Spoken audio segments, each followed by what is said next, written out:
여러분 반갑습니다. 미더빠입니다. 오늘은 왜 새 아파트를 좀 사면 아낄 수 있는가, 인테리어 비용을. 거기에 대해서 좀 말씀드리겠습니다. 뭐 다 걷어내야 되니까 옛날 아파트는 뭐 이런 것도 쉬운 답이긴 한데 그래도 제 채널을 보시는 분들은 좀 구체적으로 알아보시면 더 좋잖아요. 그래서 오늘은 왜 그런지, 그러나 새 아파트여도 한계점은 좀 있는데 오늘은 특별히 13년 차 된 아파트 기준으로 하도록 하겠습니다. LH 이편한 세상 강남 현장입니다. 그러면은 제가 하나 둘씩 체크를 해보면서 출발해 보도록 하겠습니다. 네, 현관부터 보겠습니다. 기본적으로 아파트 등급마다 좀 차이는 있겠으나 내가 좀 돈을 아껴야지 할 수 있는 부분은 기본적으로 단열에서부터 시작이 돼요. 그래서 보통 단열이라고 하면은 단순히 이제 우리 집 안에 있는 단열재가 잘 붙어 있나, 이제 그것도 하나의 요소가 되겠지만 좀 요즘 아파트 말고 좀 오래된 구축 아파트 같은 경우에는 이 현관문을 열고 바깥으로 나갔을 때 복도가 좀 찬 바람, 외부 기운에 좀 취약한 경우가 많이 있습니다. 물론 요즘 아파트라고 할지라도 단열재가 제대로 둘러져 있지 않은 바깥의 경우에는 냉기가 돌긴 하지만 그래도 어떤 차가운 겨울 공기가 직바로 우리 집에 들어오는 거는 좀 덜 하거든요. 그래서 새 아파트가 좋은 이유는 그런 부분도 있어요. 단순히 우리 집의 내부에 단열재가 좋은 느낌도 있지만 이 복도칸, 이 공용부칸, 그런 쪽이 아무래도 한 번 정도 냉기를 막아준다. 그런 요소 때문에 어디에서 좀 판가름이 나느냐, 이렇게 문을 보면은 사이드에서 냉기가 이렇게 폴폴 올라옵니다. 그러면은 여기에서 냉기가 오니까 찬바람이 따뜻한 공기와 만나면서 요 표면에 습기를 일으키고, 그리고 요 습기는 곰팡이로 직결되겠죠. 그래서 연식이 얼마 안 됐기 때문에 곰팡이가 덜 생기는 것도 있지만 이 아파트가 가지고 있는 공용부의 구조가 우리 집을 얼마만큼 간접적으로 보호해주고 있느냐라는 기준에 의해서도 우리 집의 컨디션이 좌지우지 됩니다. 그래서 보통 우리가 현관으로 들어온 쪽이 북향이 많아요. 저쪽 남향 쪽은 보통 방이랑 거실 연결되어 있는데 현관은 보통 북향이 많아서 겨울엔 조금 더 춥습니다. 보실 때 이 부분, 웅이 아버지 이렇게 입 주변에 이렇게 사인펜으로 그려놓잖아요. 요것처럼 이 부분을 보시면은 이 집이 냉기에 취약해가지고 여기가 곰팡이가 많았네. 그러면 여기서부터 단열을 다시 해야 되는 거예요. 근데 지금은 그 정도까지는 아니고, 그래서 여기는 MDF로 덧댄 다음에 필름으로 입히면 크게 문제가 없는 정도 느낌. 그래서 이런 게 아무래도 요즘 집에서는 좀 괜찮고요. 그리고 이런 이제 도어 상태도 상당히 괜찮습니다. 그리고 지금 이 아파트 같은 경우는 나름 이제 프리미엄급 아파트 개념으로 해가지고 이게 도장이거든요. 도장 도어라서 이럴 경우에는 확실히 만듦새 면에서, 그리고 아무래도 이제 브랜드 아파트 같은 경우에는 좀 외부적으로도 홍보가 되고 이제 그래야 되니까 내장재를 신경을 쓰거든요. 그래서 이런 것들은 좀 좋은 제품이 태생적으로 좀 들어왔다, 세팅이 됐다 라고 보시면 됩니다. 그리고 이제 이런 부분들도 지금 필름 마감을 해가지고 보통은 도배로 쭉 연결되는 반면에 도장 가고 필름 마감했기 때문에 여기다가 필름으로 덧박만 해도 괜찮은 상태가 되는 거죠. 그리고 거울도 이렇게 큰 거울이 들어와 있으니 떼지 않고 그대로 재사용할 수가 있다는 점, 이런 게 좋은 거죠. 그러나 걸레바지와 몰딩은 거의 대부분 특이한 경우 아니면 항상 적용이 돼 있거든요. 그래서 이런 거는 떼어내시고 들어가시는 게 좋고, 그리고 돈이 좀 덜 들어간 이유는 전체적으로 석고가 한 번 정도는 다 돌아가 있어요. 여기도 석고 마감이 돼 있고, 예, 제가 두드리는 곳에 석고 마감이 되어 있다 보니까 몰딩만 예쁘게 딱 떼어낸 다음에 무몰딩 도배를 할 수 있으니까 뭐 목공을 의도적으로 더 해가지고 금액을 늘리지 않아도 되는 좋은 컨디션이죠. 현관은 그렇고요. 그런데 이제 아쉬운 부분이 이제 좀 요즘 아파트에서 생기는 게 현관 쪽 스프링클러 라인이 지나가다 보니, 예, 우리가 중문 설치할 때 슬라이딩 중문 요즘 많이 선호들을 하시는데, 슬라이딩 중문이 심겨져야 할 모자라고 해야 될까요? 모자가 천장에 박혀야 되는데 그게 안 박혀요. 예, 그래서 이렇게 라인을 스프링클러를 보시면 굉장히 천장과 그 가까이에 이 배관이 지나가거든요. 그래서 그런 부분 좀 참고를 하셔가지고 일부 천장 단을 내리던 아니면 그냥 열고 닫는 형식의 중문을 선택을 하시던, 그거는 요즘 아파트에 또 나름 단점이라면 단점이지 않나라는 그런 생각 보시면 되고요. 화장실은 지금 살리고 싶었어요. 그러나 살리지 못했고요. 이탈 현상이 생기면서 전체적으로 다 걷어낼 수밖에 없었습니다. 그러나 바닥 같은 경우에는 욕조 쪽은 이제 걷어내면서 이제 방수를 좀 액방을 좀 해야 돼요. 그래서 액방 해야 되고, 그리고 이 겉에 타일을 뜯어내면은 이 사이드, 이 코너 쪽에 저기 단열이 아니라 방수, 방수가 깨지기 때문에 여기도 일단은 도막 방수 한번 또 올려야 되고, 뭐 그런 부분이 있다라는 거 좀 체크를 좀 해주셔가지고 일부 이탈이 되면은 전체를 다 철거를 해야 되는 개념이다. 그러나 다 드러내지 않고 타일만 띄고 여기에다가 반덧방이라고 해야 될 것 같아요. 다 걷어내면 그게 다 금액이니까요. 그래서 반덧방식으로 할 수도 있다. 그리고 예전 아파트 같은 경우에는 이 배관들도 좀 오래돼가지고 노화된 경우도 많고, 그리고 UBR 그 화장실 같은 경우에는 설비를 다시 해야 되고요. 그리고 UBR 화장실은 이 벽면 있잖아요. 지금 요 벽면. 요 벽면이 조적이 아니라 그냥 목공으로 되어 있어요. 그래서 지금 이걸 살리냐 마냐 좀 고민을 하고 있는 현장이 또 하나 있죠. 수지에. 그래서 그런 것도 좀 금액이 올라간다라고 보시면 됩니다. 그리고 하다못해 전기도 마찬가지예요. 전기가 기본적으로는 변기 옆에 하나씩 세팅이 되어 있는데, 뭐 전기 옆에 전기 옆이 아니라 변기 옆에 콘센트가 없는 경우도 있고, 이 천장 보시면 지금은 그 상시 전원 콘센트가 하나 달려 있는데 이것도 없는 데가 있어요. 이러면은 뭐 휴젠트라든지 좀 온풍이 나오는 그런 제품 설치하려면 또 위에다가 콘센트를 설치해야 되는 겁니다. 그냥 전등 설치하는 그 전기선으로는 용량을 맞출 수가 없기 때문에.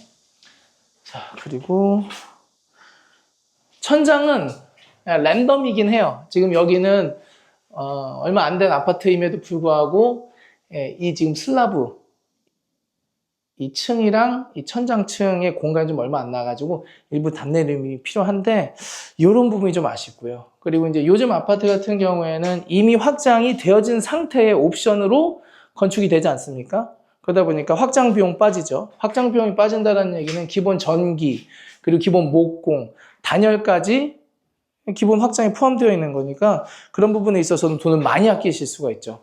확장할 때 설비도 해야 되고 전기도 해야 되고 목공으로 단내림도 해야 되고 샤시도 바꿔야 되고 단열도 해야 되고 이러다 보니까, 그리고 뭐 마루 면적도 커지고 도배 면적도 커지고 이것저것 신경 쓸 것도 많아지고, 그리고 전기도 이 등 배치를 다시 해야 되겠죠. 그러다 보니까 금액이 많이 뛰는 겁니다. 그래서 요즘 아파트처럼 확장이 되어 있으면 금액이 좀 낮고, 그리고 구축 아파트처럼 확장이 안 돼 있거나 단열이 제대로 안 돼 있거나 샤시까지 바꿔야 된다거나 이제 이럴 때는 금액이 많이 올라간다는 거죠.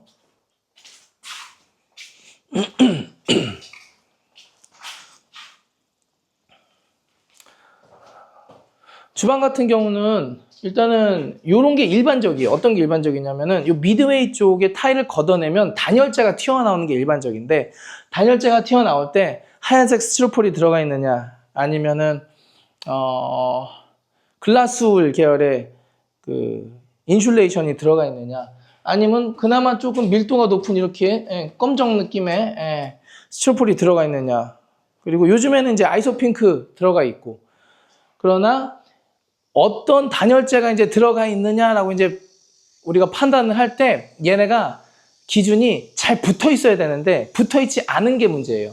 얘도 화스너 제가 말씀드렸죠.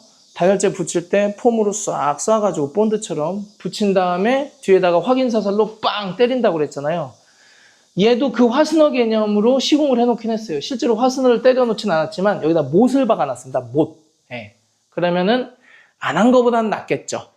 그러나 연식이 점점 뭐 15년, 18년, 20년, 25년, 30년, 뭐 35년 넘어갈수록 이 단열재의 성능이라든지 고정해 놓은 방식이 점점점 현찮아집니다. 그래서 열어보시고 나서 이 단열재가 이런 정도 수준이네, 저런 정도 수준이네 판단을 하셨을 때는 단열을 다시 해야 되겠다. 요거를 목공팀이랑 상의를 하셔야 되는데 이 정도면 나쁘지 않은 상태. 그리고 얘가 외벽과 맞닿아 있으면은 다시 한번 좀 더 체크를 해봐야 되는데 지금은 뒤에 뒷베란다가 있으니까 완충작용이 좀 되거든요. 그래서 어느 정도는 단열을 그렇게 세게 안 해도 되는 개념입니다. 그래서 단열을 제대로 하게 되면은 뭐 아이소핑크가 아니라 뭐 PF 보드도 놓고 지금 해야 되는 상황인데 그래도 10년대 아파트, 20년 미만 아파트에서는 단열을 조금 적게 들어가도 되는 장점이 있다. 이 보시면 좋고. 누구 오셨습니까? 안녕하세요, 형님. 네.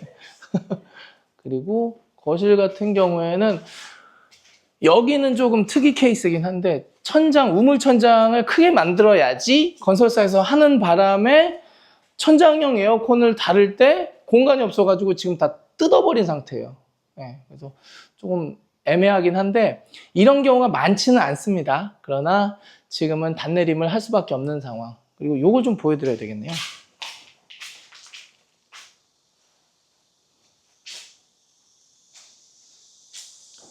자, 위에 보시면은 지금 요번에 이제 새로 들어와가지고 에어컨 설비를 한 것들이 눈에 보이실 테고, 그리고 기존 설비도 눈에 보이실 텐데, 요게 이제 기존 설비, 요런 게 기존 설비예요. 요게 기존 설비고, 요번에 에어컨이 들어와서 한 게 요거 새 거. 요런 게 이제 새 건데, 처음부터 여기를 나 천장형 에어컨 옵션으로 할래요. 이랬었으면은 아마 이런 설비가 여기 안 들어가고, 비어져 있는 느낌이었을 거예요. 이 공간도 크게 만들어 놓고. 그런데 제가 여기 분양할 때 어떤 옵션을 선택했는지 알 수는 없으나 그거를 고려하진 않은 것 같아요. 그래서 지금은 어쩔 수 없이 천장형 에어컨을 하기 위해서 천장 털어버리고 일부 넓히는 작업 그리고 떨어뜨리는 작업, 단내림도 해야 된다는 거. 그래서 이런 작업들이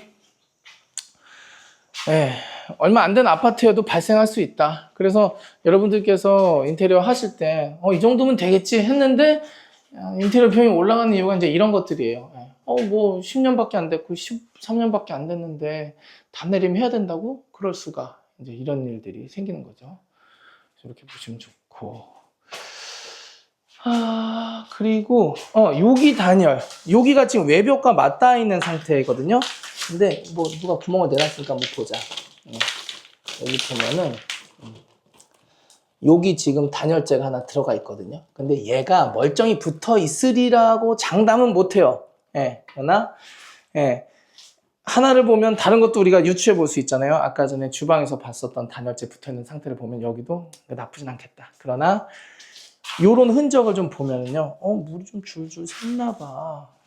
그러면 보통 바깥에서 물이 들이치는 개념이라기보다도 여기서 폼을 안 싸가지고 여기서 이제 결로가 생기고 물이 이렇게 떨어지는 현상. 결로가 그렇게 물이 막 줄줄 흐르나요? 그 정도로 흘러요.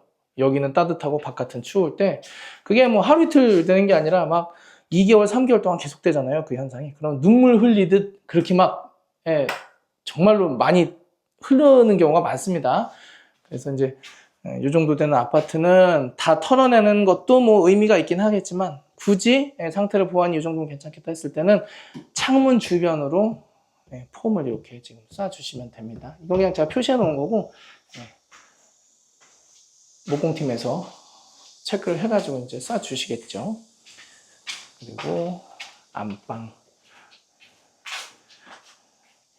여러분들께서 이제 단열을 어디를 좀 중점적으로 해야 되지? 라고 이제 생각하실 수가 있잖아요. 보통 1차적으로는 그 창 주변, 여기 샤시 주변에 1차적으로 해주시면 좋고, 현관 쪽 제가 말씀드렸죠.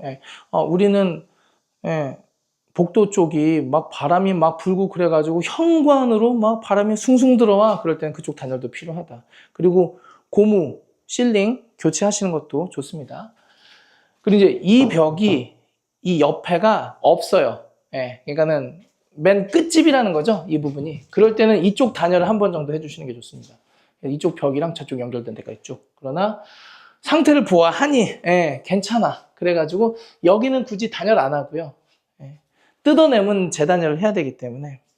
그래서 이제 모든 걸 다 걷어내는 게 좋은 건 아니에요. 금액이 올라가고 그러니까 이런 걸 좀 볼 필요가 있습니다. 코너라든지 이런 거 좀 보시고 결로 현상이 좀 있었나, 흔적이 있었나, 곰팡이가 좀 꼈나, 요거를 좀 유추해 보시면 좋고. 그런데 여기에다가 붙박이장을 놨을 때 이런가? 아니면 뭐 간단한 뭐 짐을 좀 놨었는데 장기간, 아니면은 뭐 침대를 놨었는데 이런 거를 보고서 좀 유추를 좀 해보실 필요는 있어요. 관리가 좀 덜 돼가지고 곰팡이가 끼는 경우도 있습니다. 그 안방에 샤워를 좋아하시는 분들은 여기에서 이제 환풍기만으로는 부족하다고 생각하시면 열어놓고 그냥 왔다 갔다 하시면서 쓰시는 분들 계시거든요. 그럼 여기가 엄청 습한 경우도 있어요. 그럴 때는 침대 구석 뭐 이런 데 곰팡이가 많이 필 수도 있으니까 얘가 단열 문제 때문에 곰팡이가 핀 건지 결로 때문에 아니면은 내가 습 관리를 조금 못 해가지고 이렇게 생긴 건지 그래서 그런 걸 좀 확인해 보시는 게 좀 좋고요. 그리고 이런 부분도 지금 위에 보시면은 단열재가 들어가 있죠. 요 부분에. 그래서 이게 단열이 되어 있는 거예요. 그리고 이 내부 안에도 지금 단열이 되어 있는 거예요. 근데 이거를 털기 시작하면 한도 끝도 없잖아요. 그러니까는 이런 거는 어느 정도 감안을 하고 들어가야지. 안 그러면 뭐 우리가 잠수함 만들거나 우주함 만들 게 아니면은 모든 걸 털 수가 없어요. 그리고 아까 전에 말씀드린 여기 콘센트. 있죠. 그래서 콘센트 추가적으로 할 필요가 없고 이런 부분이 좋습니다. 그리고 내부 디테일로 보자면은 아무래도 지금 여기 알판 작업이 돼 있잖아요. 이 알판 작업이라는 게 MDF 마감을 하고 필름으로 이렇게 돌린 작업인데 실제로는 이거를 알판 작업이라고 보기는 없고 몰딩 작업이에요. 몰딩. 이미 필름이 덮어져 있는 몰딩으로 이렇게 해놓은 건데 그냥 편하게 알판으로 보자고요. 어쨌든 이렇게 마감이 좀 되어 있으면은 좀 난 거예요. 여기도 석고가 되어 있고 그러면은 이건 목공이잖아요. 이게 목공을 할 필요가 없는 부분이 생기는 겁니다. 그리고 뭐 괜찮다고만 하시면 지금 이 현장은 이걸 살릴 거거든요. 타일을. 그러니까 이런 것도 살릴 수 있으면 살리는 게 좋다. 대신에 이게 베이지 컬러이기 때문에 베이지 컬러를 전반적으로 맞추면 어떨까 하는 생각은 있다라는 거. 정리해 보도록 하겠습니다. 확실히 10년, 15년 정도 된 아파트는 공사 기간도 그렇고 공사 비용도 그렇고 전체적으로 좀 가볍게 들어갈 수 있는 장점이 있다는 거 여러분 기억해 주셔야 될 것 같고요. 25년, 20년 넘어가면 좀 각오하고 들어가셔야 됩니다. 그런데 중요한 건 제가 항상 말씀드리죠. 몸짱 만들기. 거기에서는 돈을 좀 아끼지 말고 하실 거면 제대로 하셔라. 그리고 이 아파트도 이제 그렇게 생각하실 수가 있어요. 아, 여기 돈 많이 들어가는데 이왕 하는 거 하지. 뭐 하면 좋은데 10년, 15년 아파트는 조금 라이트하게 들어가는 것도 좋습니다. 그래서 좀 가볍게 들어가시고 또 어차피 10년, 15년 살면 이 아파트도 결국에는 20년 차, 30년 차가 될 거 아닙니까? 그럼 그때 다시 한번 고친다는 식으로 생각을 좀 하셔도 좋을 것 같고요. 어쨌든 기본 몸짱 상태가 괜찮은 아파트는 그런 장점이 있다는 거. 좀 차이점을 좀 뭐 다 말씀드릴 수는 없는데요. 이 정도 말씀드리고 제가 중간중간 영상 올리면서 다음 영상에서도 좀 도움이 되실 만한 내용 또 찍어서 올리도록 하겠습니다. 시청해 주셔서 감사드리고요. 다음 영상에서 인사드리겠습니다. 감사합니다. 안녕히 계세요.